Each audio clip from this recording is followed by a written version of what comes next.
everybody, my name is Christine and welcome to today's video. We are going to be making French bread, and I've made this a lot in the past. I actually can't remember where I got the recipe, but of course I will leave it down below for you. It's a little bit more involved than the other no-knead bread recipe that I know you guys are really liking right now, but if you want something that's a little different, this bread is absolutely delicious and very inexpensive to make. So today I'm going to be using my Bosch mixer. This recipe makes 2 loaves. So if you want to use a KitchenAid or a smaller mixer, I would maybe cut it in half and go with 1 loaf. Bosch is known for high capacity, and I know a lot of the other ones can't handle quite as much. If you are going to make this totally by hand and knead it by hand, I would say also cut the recipe in half, unless you have a buddy that can also knead the bread with you. Otherwise, it's a pretty good arm workout. So far, all I have is a pot of water boiling on the stove, because this bread is actually gonna rise in the oven with a pot of boiling water, which makes a really humid, warm environment because it's gonna rise for quite a long time. Now, I've had my Bosch for a very long time. I got it for my wedding and it is still going strong. It is a beast of a machine. So if you guys are interested in the Bosch mixer, it's very, very expensive, but I think a really nice investment. I will leave a link down below for you. I am using just all-purpose white flour and a tiny bit of whole wheat flour just because I want to use it up. It's like the end of this barrel. Active dry yeast, white sugar, white vinegar, oil, and salt. Starting with 2.5 cups of warm water. And when you make bread, to know what temperature your water needs to be, basically if you put your hand in it, or if, don't worry, my hands are clean, and it feels warm to my hand, but I can leave it in here and not yank it out like, oh, it's too hot.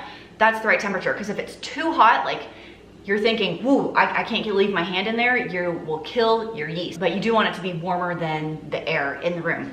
Otherwise, it'll take forever to rise. It'll still work, it'll just take a long time. So 2.5 cups of warm water, 2 tablespoons of yeast. I typically buy my yeast in 1 pound vacuum sealed bags. I can get it from Sam's Club or Amazon. 2 tablespoons of the yeast right in there in the water. And if you keep it in the freezer, it lasts forever because it basically makes the yeast go to sleep. It lasts for years, really long time in the freezer. 3 tablespoons of white sugar. 1, 2, 3, gives the yeast something to eat. And I get asked all the time where I get these huge containers for my flour and sugar, and I will leave a link down below for you. I found a very similar one on Amazon, but these are very old. These are like 20 years old, but I do love them. They hold a ton. 2 tablespoons of white vinegar. I know, right? You're thinking weird, but vinegar is actually a tenderizer. I use it in my pie crust as well. It just makes the texture so soft and yummy. 2 tablespoons of white vinegar. Let's let this hang out for about 5 minutes, kind of to proof the yeast a little bit, and we'll be right back. I'm a little bubbly now, so I'm gonna add the rest of the ingredients, which is oil, salt, and my flour. I have 1/3 of a cup of oil. You can use butter, oil, whatever. It doesn't really matter, just a fat of some kind. 1 tablespoon of salt, and this regular cheapy table salt. I know it looks like a lot, but it is 2 full loaves of bread. There we go. And 6 to 7 cups of flour. Now, if you've seen my other bread recipes, you'll know, because I've already said this, but flour is temperamental, and it's not so much about like, oh, it's 6 cups of flour or 7 cups of flour. It's more about what the texture of the dough looks and feels like. Because if you live in a humid climate or a dry climate, or if it's raining outside, it's gonna look different than on another day when it's not raining outside, or someone in a wetter climate or whatever. So that's about 1 1/4. And my whole wheat flour is gone. If you're gonna use more whole wheat flour, I would probably add vital wheat gluten, which wheat flour has a harder time developing the gluten that your bread needs for that really soft texture. So that's like 2 cups. I'm gonna start with 5 and start mixing and just kind of see what it looks like. What did I say that was? 2, 3? I lost count already, but it doesn't really matter. Call that 5-ish, okay? I'm just gonna mix and see what it looks like. Now, mine is still sticking to the sides of the bowl. That's kind of what I'm looking for it to clean the sides of the bowl completely. So I'm gonna go with 1/2 cup right now and mix it again and just kind of see what it looks like. Now, my climate is very, very dry, and I live at a high elevation. I live at 5,000 feet in what's called a high desert. So there's cactus and sagebrush and very few trees where I live, and grass doesn't grow unless you water your lawn a lot. It doesn't rain very much. Very, very dry. So for me, I would use on the lower flower side than if you lived in Florida or something like that. Okay, mine just cleaned the sides of the bowl completely, so I'm gonna let this run for about 10 minutes just to knead it, and then we'll dump it into our bowl and stick it in the oven with our water to rise. Once it's done kneading, I have a large glass bowl and put some oil in there for the rising process, and this is gonna be slightly sticky. But that's okay. So you can put oil on your hands or you can put flour on your hands so it's not quite so sticky. I feel like flour is a good plan for today. I've done it both ways. It doesn't really matter which way you do it. Just make sure your hands are clean. This should rise quite a bit.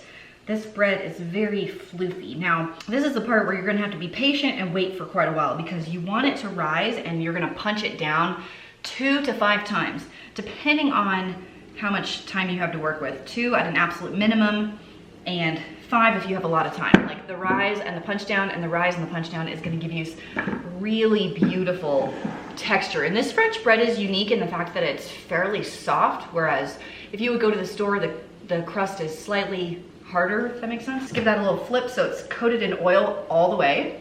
I will top it with a clean kitchen towel like this, and it's gonna go into the oven with my little pot of boiling water. It doesn't have to be big. Here's mine right here, if you can see the steam. Can you? I can see it. It was boiling until I just pulled it off the stove. So this and this, both in the oven, and turn on your oven light. It'll rise quicker. So you want it to double. You're gonna punch it down. It's gonna double, punch it down. That's at least 2, okay? So we'll see how the day kind of goes for me, and I'll see you in a little bit. Punching it down for the first time, you can see how big it got. Okay, put that back on and back into the oven. I ended up letting mine rise and punched it back down about 4 times or so, but like I said before, you only have to do it twice. I have 2 sheet pans out here with some parchment paper and cornmeal so it doesn't stick.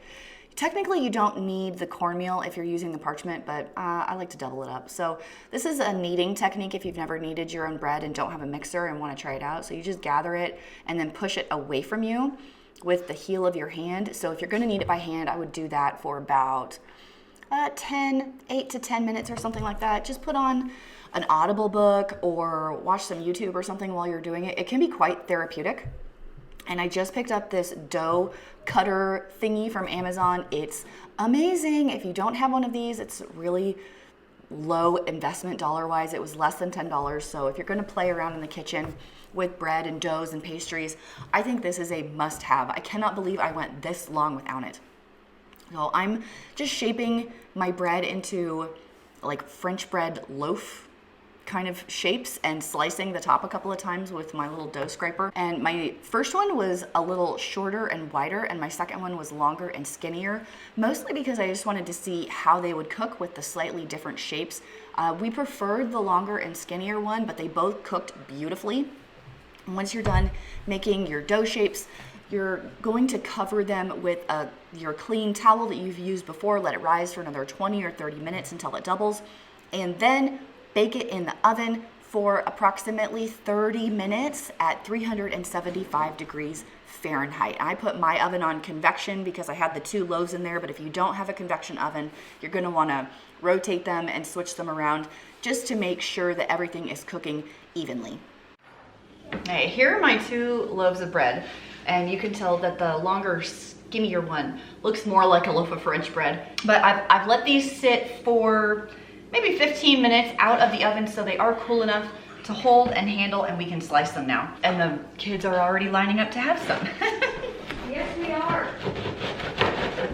Here's the texture of the bread, how beautiful that is, all the holes that are in there. And it is a little soft, so definitely don't slice it right when it comes out of the oven or it'll just squish. And ideally, I should let it cool all the way. But even though my kids had dinner like an hour ago, they're like, oh, I'm ready for more food. I don't know if anyone else is like that while school's been out, but man, my kids are just like eating all of the things all the time.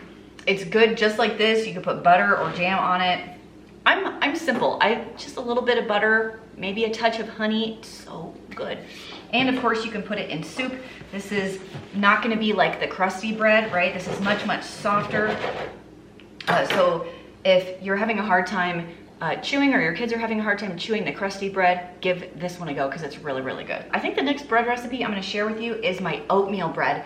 It was a go-to for a very long time for me. It's cooked in traditional bread pans. It's delicious. If you guys try this one out, let me know down below. You can tag me on Instagram if you take pictures and post it there. I'm at Frugal Fit Mom 6 if you want to do that, and I'll repost to my stories. Thank you so much for joining me in today's video. I hope you have a great day, and I'll see you in the next one.